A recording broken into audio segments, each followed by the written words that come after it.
Awesome. Okay. Well, welcome everyone. Thanks for joining us. Sorry for the delay. Some things came up and I have to be at the hospital a little longer and now I'm back here. Okay. So medical school interview seminar. I interviewed at Ottawa 2 years straight. And oh, by the way, yeah. So this is about me. My name is Kevin. I go to medical school at the Mayo Clinic, which is in the U.S. There's several locations, the big ones in Minnesota, but I was accepted to both Canadian and U.S. schools. I applied twice. The second time that I applied is when I got accepted to those schools. So if you guys have questions about the international application cycle or whatever, just feel free to ask me that too. But today we're focused on my preparation, interview day. We have webinars and other stuff. So if you want to access those, just shoot me an email or something. I'll help you access those. Okay. So today's presentation, the idea is, what's the difference between a great answer and an extraordinary answer? All right, that is the focus of today's presentation. Now, you have a panel interview. I mean, Ottawa, it's super chill. It's kind of like a conversation, okay? In my experience, if I remember this correctly, there was like a medical student, like a fourth-year medical student, and then two professors. If I remember correctly, that's what it was. Now, okay, we'll get to this soon. But the thing with that is sometimes you could be asked like a communication question, like, oh, talk to the medical student, pretend that they're anti, getting some vaccine. So now you just got to talk to them. So you could have communication questions like that on your Ottawa interview. I'm not going to say whether I have or I haven't because, I'm under an NDA. But I'm also going to say I don't say stuff for no reason. Okay, so guys, pay attention to hot topics if you're going to take this interview. Obviously, medical hot topics like opioid epidemic, okay, homelessness, barriers to care, social determinants of health. You guys should, these words should not be foreign to you. Will someone drop in the chat what exact day are you guys interviewing? Is it like late February? Because I remember mine used to be like late February, like February 22nd or something. Yeah, okay. Damn, someone just said 22nd. There you go. All right, so guys, hot topics are important to think about, but think about them in like, what's actually relevant to being a physician in Canada, or just like what's like relevant to being a medical student, okay?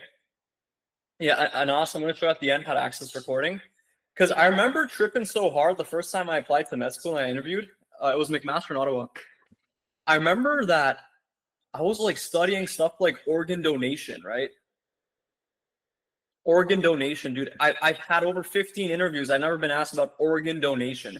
But it's one of those things. Kids are like, infatuated with it. Oh, I need to know these areas of medical ethics. Believe it or not, I think I can pretty much safely say I've never been asked a question, whether it's an MMI, whether it's a panel, whether it's US, Canada, Quebec, Ontario, or any state, New York to Florida. I've never been asked a medical ethics question.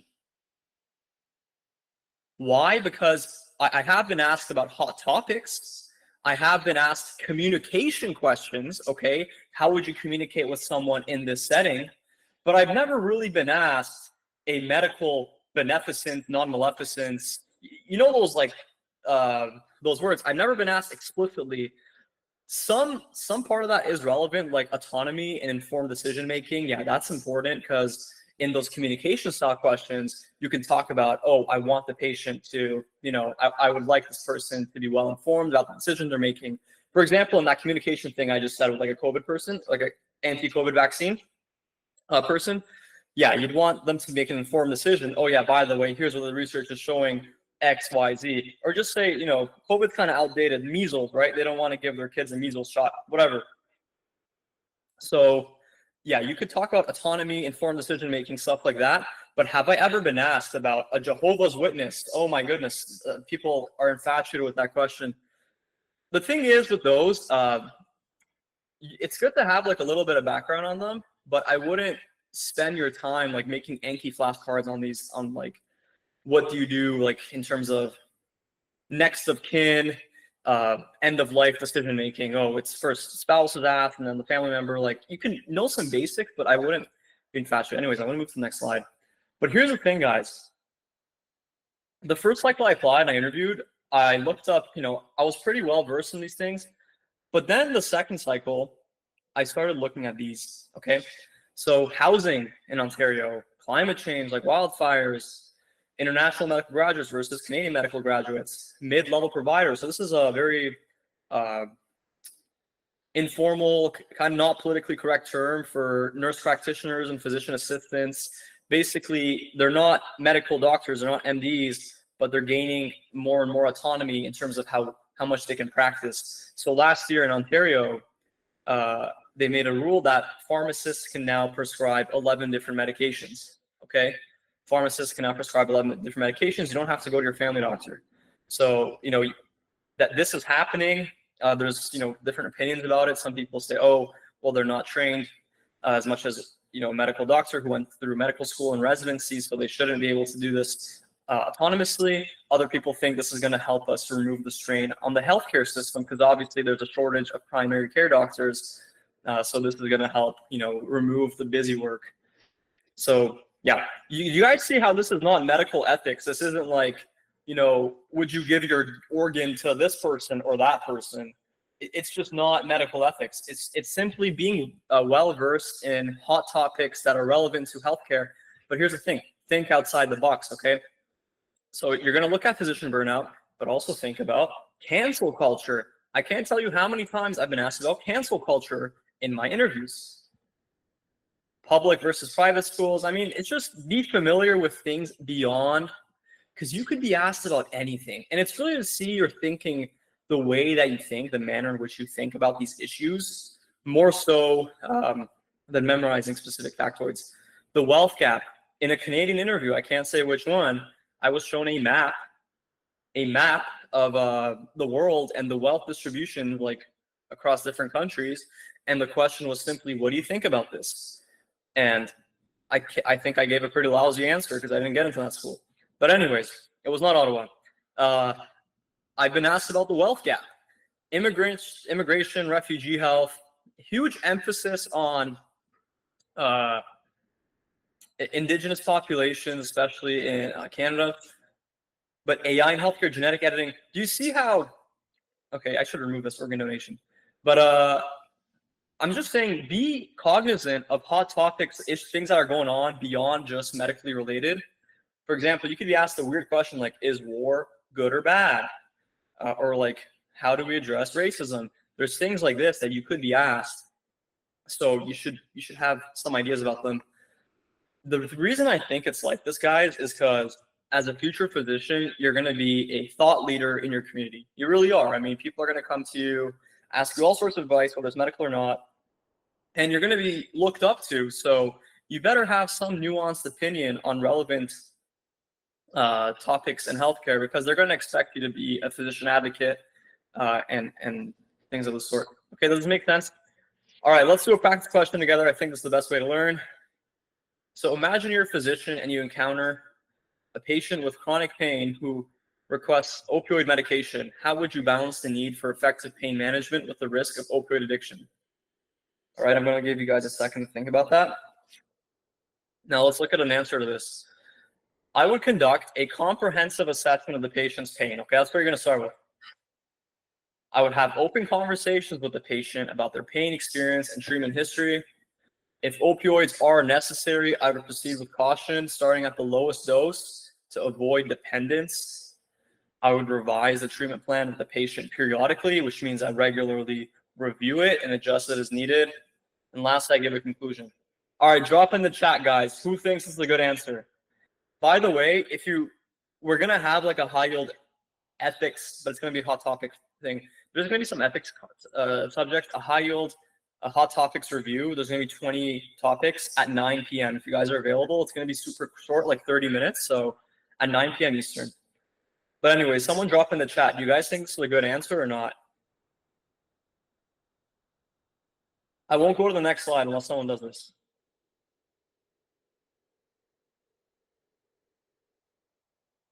Academic group says it's decent. Okay, all right. Could be better, but overall it's good, I think. Yes, but maybe a bit surface level. All right, guys. And Morgan says could be improved. So here's the thing. I think this is a good answer. I mean, I'm not here to tell you guys it's a bad answer. If I told you a clinician said this, some medically trained professional said this, would you believe me? I mean, yeah, it's a very mature, straightforward, solid answer. Okay? There's nothing wrong with it. But let's just see what I started doing the second time I interviewed at these schools. Let's see the difference. All right. So the first time I interviewed, I would say something like this. The second time, I'd say the same stuff, but let's look at what else I would say. I could first explore a multidisciplinary approach to treating pain, for instance, physiotherapy, lifestyle modifications, exercise, and diet. I would educate the patient about the risks of opioid use and how we can minimize these risks to build a trusting doctor-patient relationship. Perhaps I can make a connection to the opioid crisis, which is plaguing every metropolitan center across Canada. I could talk about things like, there's interesting connections like sickle cell disease and racism with respect to opioids. It's a very well-studied topic that you have populations that have a high prevalence of sickle cell trait or sickle cell disease, and they go to the emergency room, right? Usually Black populations, African populations, they go to the emergency room, they're in pain because they haven't been diagnosed, perhaps, and they're like, oh, I need opioids to manage my pain because I'm obviously in severe pain. And the emergency doctor might think, oh, this person is here solely because they want opioids and maybe they're addicted. Okay, so there's topics you could discuss there. Perhaps you discuss medical cases that are relevant to Canada or Ontario. Maybe you can talk about the science of opioid addiction, right? A little bit about the mu receptors, the mu opioid receptors, and a little bit about the science, sensitization, and so on and so forth, the receptors. I wouldn't go too much into that, but you could briefly mention it, like why it's addictive. It's really tangential. You could mention your knowledge of naloxone training. Perhaps you've done some street medicine volunteering. Perhaps you've done some research, or you have training with naloxone, you know how it works and so on and so forth. So that could be useful. But you guys see how I'm pulling in different things. Obviously, I wouldn't have time to say all this, but I would pull from one or two of these interesting ways where I'm making these expanded connections. And that, in my opinion, is what made all the difference for me. You guys see what I'm talking about? Okay, by the way, yeah, that question, that answer are from our question banks on thebrightdoc.com, which looks like this now. Yeah, so let me just go to the library. Let me show you guys what it looks like so don't get confused. That was from our mini question bank on opioid crisis, by the way, yeah. Anyways, next, why is it this again? Okay, so yeah, this is our layout. So we have our answers, and then we give you tips to go beyond and red flags to avoid for over 300 questions now that are relevant to medical school interviews. Anyway, so standing out. Why do you have to give those crazy, extraordinary answers? Why? Because if I'm not mistaken, across both streams, okay, let's just pretend there's 600 interviewees. I think just the English stream is less. Obviously, I think it'll be like, what, 300 for you guys? But around 40% of you will be accepted, I mean, after this interview. Some people get wait lists, like high wait lists and whatever. But all of you are incredibly smart to get to this position. In fact, you're very good writers too, because Ottawa doesn't look at your MCAT. It looks at your most meaningful essays and whatnot. So you have to find a way to stand out against your peers. And the success, honestly, you need to find a way to stand out. And that I started thinking in that paradigm the second time I interviewed. It's like, everybody's doing the same thing. Let me do something different, okay? Let me do something different. Like, just start talking about different perspectives. Everybody's doing the same thing, reading that book, Doing Right, reading, listen to the same podcast, same this, same that. I have like cool podcasts at the end, like I think you should listen to.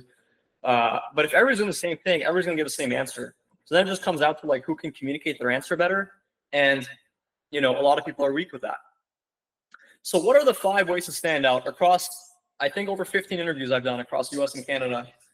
I've distilled it down to these 5 ways to stand out, okay? It's either you're going to address more perspectives than other people, which perhaps means you're going to demonstrate knowledge. You're going to offer more alternative solutions than other people, so creative solutions or how to avoid something in the future. You're a better speaker than other people, so you're more personable. You give more organized answers. You have less ums and ahs. And you look at the camera and you speak with confidence, all right? You make connections, perhaps your personal life, your future career, or you demonstrate some specific domain knowledge. Or lastly, you explain why. A lot of people, especially in the MIs, they love giving ideas. Oh, I would do this. I would make an app. I would make a website. Oh. They never explain why. Like, what's the rationale behind why you want to do that? And for me, that's made a big difference, explaining it. Okay, let me really hone in on this. By the way, this whole presentation, we're going to show you how to do all these 5 things. We've already shown you how to do some things like making connections, like demonstrating specific domain knowledge, for example, talking about opioid addiction, or to your personal life if you've done some volunteering.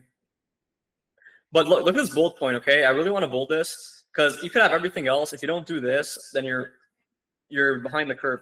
Everybody knows a smart aleck. This is a person that thinks they know everything, talks like condescendingly.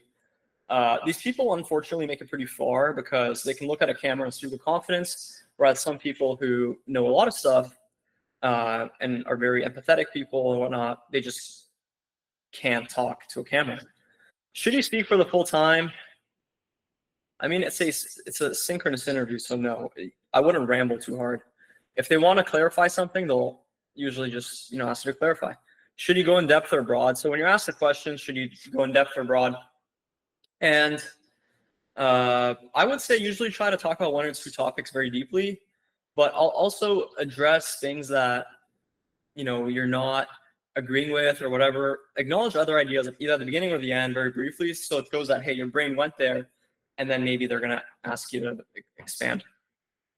By the way, people keep asking me in these webinars, for example, if I'm asked about the Indigenous populations and I'm not Indigenous or whatever, I'm not an Indigenous person, how do I have something to say? How do I make a personal connection? If you guys want me to answer that, just put it in the chat, okay? During the Q&A, just put it in the chat and I'll answer that.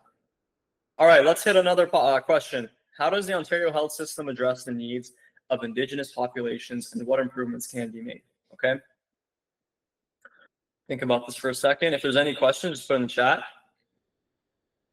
All right, so let's look at the answers straight out of our website. So we're going to start off with the Ontario health system has made efforts to address the unique healthcare needs of Indigenous populations, though there are still significant areas for improvement. All right, well, it makes sense. This is a organizing sentence. So this sentence tells me that first, you're going to talk about the efforts that are made, and then the areas for improvement. I mean, it's literally the question, and your interviewer is going to expect you to talk in that order. One way the system addresses these needs is through culturally sensitive care. And then we talk about this involves providing healthcare services that respect and incorporate Indigenous cultural practices, beliefs, and values. For example, some healthcare facilities in Ontario have integrated traditional healing practices alongside conventional treatments. Okay, and then talk about holistic healthcare here. So we demonstrate relevant knowledge of Ontario policies. Hey, I'm a candidate who, without saying it, you're basically implying that you've been volunteering, you've been part of the healthcare community in many ways, that you understand that, hey, Ontario offers this for this underserved population. The Ontario government has also made efforts to improve access to healthcare. This includes funding for programs specifically designed for Indigenous populations, such as the Aboriginal Health Access Centers, which offer a range of health and wellness services. Again, you're showing that you understand what's going on in Ontario. You've been in the healthcare realm. Okay, your mom isn't just forcing you to apply to med school. You know what's going on. However, there are still notable gaps and challenges. One major issue is the accessibility of services, especially for those in remote or rural Indigenous communities. Okay, wow. These areas often lack adequate healthcare facilities and professionals, leading to significant disparities in health outcomes. Another area for improvement is the training and education of healthcare professionals in Indigenous health. Right? While some progress has been made, there's a need for more comprehensive and mandatory training on cultural competence and historical and social factors that impact the health of Indigenous peoples. So as you all know, there have been many factors that have impacted historically. We're going to get to on the next slide of the Canadian Indigenous populations. But look, okay, we just answered this question. What is Ontario doing and what improvements can be made? But look what we do at the end. Furthermore, there's a need for greater involvement of Indigenous communities in the planning and delivery of healthcare services. This could be achieved through more meaningful partnerships and collaboration with Indigenous leaders and organizations, ensuring that healthcare initiatives are community-driven and responsive to their specific needs. So boom, not only do we give them an answer, but we offer a solution. Hey, we're making all these policies that are aimed at, serving our underserved populations. Why don't we get people from those populations, their community leaders, to take part in the decision making? If you guys are astute scholars of the CanMed roles, this is actually a CanMed role. This is shared decision making. So without using the word shared decision making, you show that you show through the maturity of your answer that you are incorporating those values that they're looking for. Hey, let's get these people into the decision-making rooms when we make policies for them. And lastly, there's a conclusion. Wrapping things up. I'll send you these slides. I'll tell you at the end how to get these slides, so you guys can read that after. But I mean, there's so many ways we could have gone beyond, and there's red flags to avoid, right? Like, don't overlook the historical context of Indigenous health disparities, including the impact of colonization in residential schools. So there's been residential schools. There's mistrust in the healthcare system because of things like forced sterilizations. If you guys don't know about this, look it up. Forced sterilizations in these populations. All right. So that one was from. So by the way, this is our interface. This is our medical school interview question bank. That one was from our Ontario Health Policy Question Bank, which is 30 questions specific to Ontario. Very, very cool stuff. Let me just minimize this tab. Sorry, guys. Okay, so, all right. Are there any questions for me so far? Drop in the chat if there's any questions before I get to the last part of this talk. Am I cutting out, by the way, or is my internet fine? Okay, I'm good. All right, guys. All right, next. Sweet. So these are just my pro tips, honestly. Like, I'm going to breeze by these, but first impressions matter a lot. Always smile. With whom do I have the pleasure of speaking with? I mean, if they don't introduce themselves, they usually will. Use their names. Oh, guys, I'm going to put you on some serious game right now for Ottawa interviews, okay? For Ottawa interviews. Be ready for very normal interview questions, medical school interview questions, okay? And for example, I'm not saying this is part of Ottawa's interview process. I'm not at all. This could be part of any interview process, actually. But in general, I would be very, very familiar with answering a question like, tell me about yourself. Why do you want to be a doctor? Tell me about yourself and why you want to be a doctor. I've been hit with the combo in one of my interviews that threw me off. Okay, don't let that throw you off, because it's like I had like a 3-minute answer prepared for tell me about yourself. I had a 3-minute answer prepared for why you want to be a doctor, and then it's like, damn, I'm not going to talk for 6 minutes. So that's a given answer that came from my brain and did not come from my preparation. All right. Well, let's do this question. What's the biggest challenge you overcome? So you're going to be expected to answer across your interviews personal story questions, like personal questions. Look at the CanMed's roles. This is a list from the AMC core competencies. Have 2 to 3 stories for each thing, so you're not, thrown off with a weird question. I'll give you an example of a weird question real soon. So what's the biggest challenge you overcome? How do we answer this? Okay, what I like to do is situation, task, action, result. So first, you mentioned your situation last semester in the McMaster Biology Society while organizing a programming skills workshop for first-year students who encountered an unexpected vendor cancellation, leaving us without crucial materials. I was tasked with swiftly finding a replacement vendor without overshooting our budget. Consequently, I quickly researched alternative suppliers, assessed their offerings against our needs, and strategically approached the most promising ones to negotiate terms suitable for our budget. I used strategies like calling suppliers instead of email to ensure rapid communication. Ultimately, we secured the necessary materials under budget, and the workshop went on without a hitch, earning praise from attendees. All right, STAR, you guys should know about this, but there's a missing letter. There's a missing letter, guys. It should be called the START method, which should stand for takeaway. And I love having a takeaway from my personal stories because it just sets you apart. Everyone's going to have a very solid story for these questions, But imagine, hey, you can reflect on that.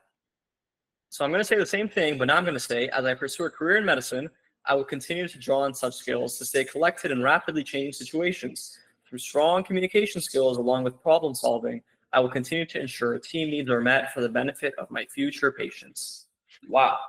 Not only do you give them a solid answer, but you show that you've reflected on what happened and you thought about its relevance, what you learned to your future career. I mean, it doesn't get more beautiful than this. I would have I'd have a takeaway for every type of question, like a conflict resolution takeaway, communication takeaway. For example, if it's a conflict resolution, well, in the future, as a medical student, as a future physician, I'm going to work alongside people from all walks of life in multidisciplinary teams, and these skills, the conflict resolution skills, are going to help me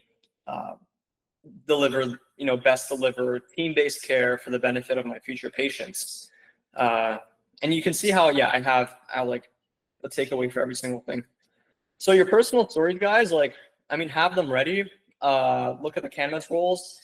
Integrate CanMed's type of thinking into your personal stories when you, in the AR part of the STAR method, like your actions, the result, your takeaway, have CanMed's themes kind of run, in the blood of your answer.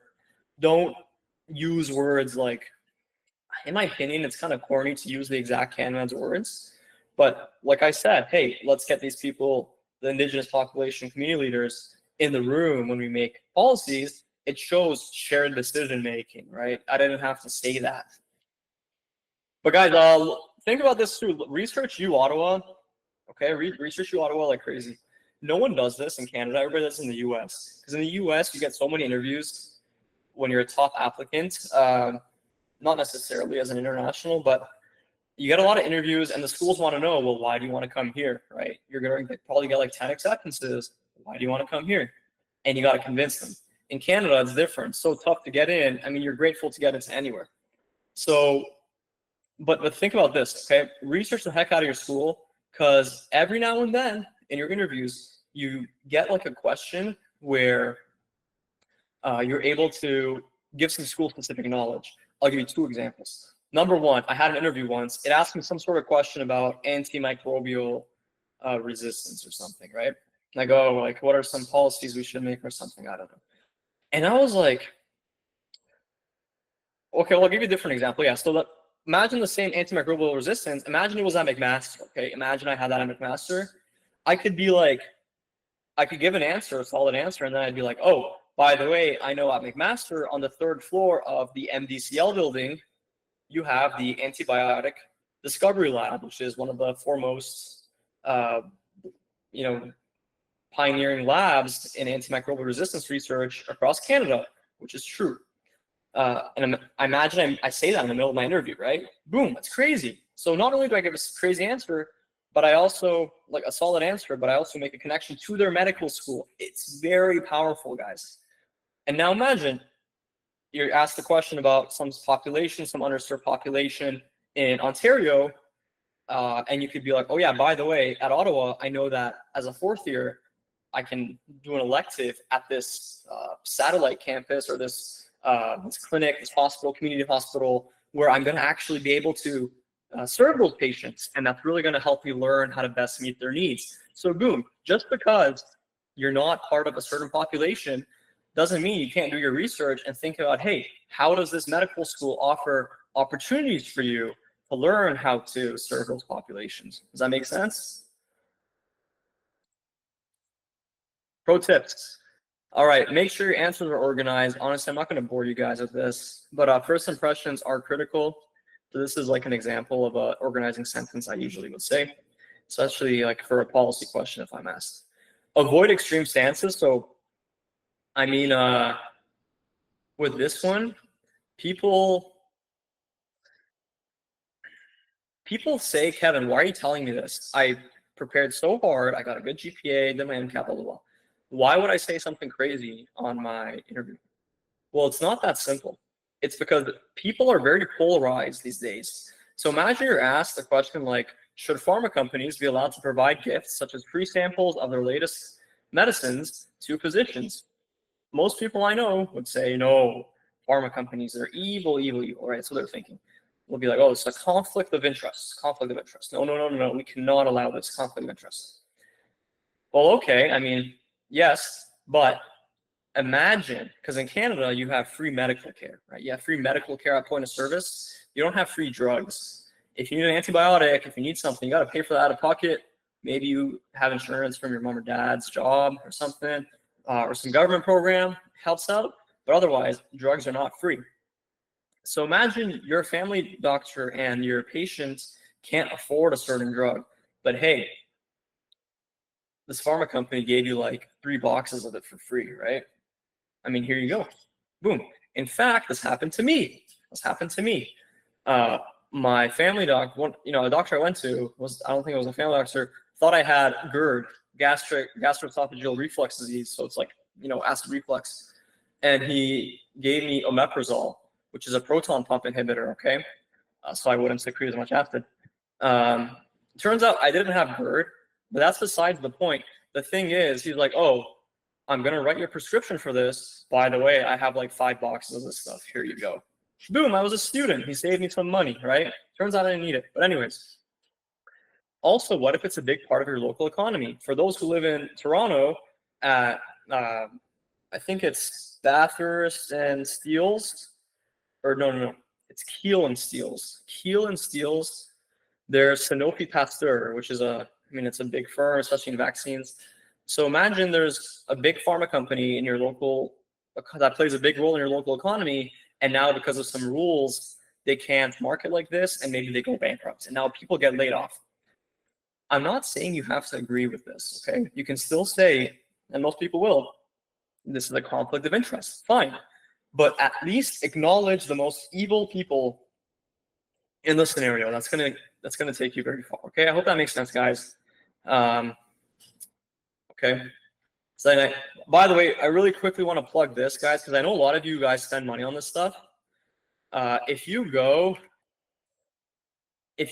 want to talk to medical students, okay? If you want to talk to medical students and get like consulting, we have a lot of consultants that charge like their own rates, like $40 an hour, $30 an hour, instead of going to some big company paying $300-400 an hour, which ultimately most of them just connect you to a medical student anyways. So we got medical students at many different schools that charge their own rates. There's another website just like this, but they force you to pay in US dollars. We let you pay in Canadian dollars. We don't have any tax on any of our consultants right now, so you don't pay tax. And you can just go down, switch to Canadian dollar right here. And you can pick your packages, like if you're interviewing. Yeah, and also we don't have a booking fee. So that their website has a booking fee, we don't have a booking fee. So by coming here, you will save money in 3 ways. I mean, we don't have tax, there's no booking fee, and what was the last thing I said? No tax, no booking fee, and you can pay in Canadian dollars, so you can save money on that. All right, final pro tip: study at night. You remember things better that like at the end of your day. The things you do at the end of your day are the things you remember better. I can't see you guys. So I would really recommend, where did you go? Studying at night. These are some interesting viewpoints. So instead of those normal podcasts I already listened to, I mean, maybe give them a glance, but I would listen to really cool stuff when I was at the gym, like MIT Tech Review and so on and so forth, because they would just talk about stuff that you wouldn't hear by going on CBC Health, and it talks about the same thing like 10 times a day. Okay, forget that. Okay, share videos of answers with colleagues. Let me show you what I mean by this. Let me show you guys what I mean. So if you go on our website, so if you go like on medical school interview, question banks, go to test mode. There's over 100 questions here. You can reset it. Let me give myself 2 minutes to read. So you're practicing how to, give your answers and so on. So test mode, create test, begin. All right, I can give, as a medical student, you witness a resident doctor take a patient's chart from the room, toss it in the trash, and replace it with another one. As the resident passes by, she tells you that she made a mistake on the original chart, and she replaced it with the chart containing the correct information. She tells you not to worry because it's only been 10 minutes since the erroneous chart was placed. What do you do? This is like, your thinking or your integrity. It's a lot of things right now. Begin response. So I'm going to give my answer. Boom, boom. I'm talking. Finish. I can finish early. Get it. And the beauty is, it saves your video. You can save it, and I would definitely send this to your friends to see. Well, analyze yourself too. Like, are you talking too fast, too slow? Are you moving your hands too much? Are you looking at the camera? Do you like your tone? And this is really the best way to study all. And then look at the answer. Go beyond. Read this. Read the red flags to avoid, and so on and so forth. All right. So there's a lot of these. Home, and I also wanted to show you guys with this real quick. So if we only do like personal category questions, so this is like personal story questions, right? You got to be ready for weird questions. Name a time you disagreed with your supervisor. I've been asked that. Most people, when I tell them that question, they're like, oh, I've never thought of that question. Name a time you disagreed with your supervisor. The best way to know which questions you're lacking is by just doing a lot of personal style questions, okay? What do you think makes a good physician? How do you embody these qualities? View. And as of this year, last year we had like 100 questions or something, like over 100. Now we have over 300 questions, and we've purchased a lot of answers from accepted medical students. So for these personal questions, a lot of them you see several answers from different medical students, which helps you, for a personal question, right? You want to see different angles and perspectives to see which one relates to you, and you can flip through them. Again, you can see go beyond and avoid. And guys, practice. There's a lot of topics to have a good idea, about these topics. So that's what we specialize in, because you can either spend, 50, 100 plus hours just trying to get the basics of these things, but we've laid them out in one place for you, so you don't have to spend your time researching. You can get a really good foundation and then spend the remaining time improving your communication and anything else you need to improve on, thinking of those personal stories and so on and so forth, instead of basically playing catch up and trying to figure out the latest in Ontario hot topics in healthcare. So if you guys choose to use thebrightdoctor.com. I think there's over 13,000 users now across the US and Canada. I would definitely check out Ontario Health Policy. Also check out other provinces, because sometimes they might ask you a question. You're like, oh, by the way, like privatization of healthcare, big topic. By the way, this is how Saskatchewan does it. We don't have Saskatchewan right now, but like this is how British Columbia does it, because other provinces, might have already adopted something like that. And also, if you're really gunning for your interviews, I would look at American Health Policy, breeze through that, just breeze through it. Okay, because it's just interesting, and sometimes you're like, oh yeah, by the way, this is how they do it in the US, right? Especially with the privatization of healthcare questions that are pretty big in Ontario. If there's some relevant point that you remember, and the beauty is we give you a lot of questions, so you don't have to like sit down and make Anki cards about these things. As you read them, you're gonna just be it's gonna be interesting facts that are going into your brain, And on test day, you're gonna remember, oh yeah, like by the way, this is like some cool perspective I remember, because it's just interesting things. It's real world stuff. You don't have to make Anki cards on them. There's a lot of questions for you to get a good foundation on a lot of these different hot topics. And we will actually also, we have a session at 9 p.m. if you're interested as well on hot topics exclusively. Okay, guys. High yield health policy. This is sneak peek of 9 p.m. Okay, we're gonna go through so many different things. Okay, we're gonna go through so many different things. All right, 9 p.m. if you want to join. Okay, how do you access the recording and the slides? Make an account on thebrightdoctor.com for free. If you make an account by tonight, we will send you a 10 Canadian dollar credit, a $10 credit towards if you want to do a consultation with medical students. So if you want to consult with, I think, for example, Joy, I was showing, she's at University of Ottawa. We will give you 10 Canadian dollars to use with her. All you got to do is make sure you log in tonight. And if for our question banks, we will also be giving you a $10 US credit towards our question banks to your emails. All you got to do is sign up and sign in before midnight, and you will receive that. The webinars, this will be uploaded to past webinars. So these are all free. You don't have to pay for these, and you can be able to check it out here, okay? And besides that, I think that's it. Are there any questions, y'all? I can take questions for 4 minutes or like 5, 6 minutes before I gotta hop off.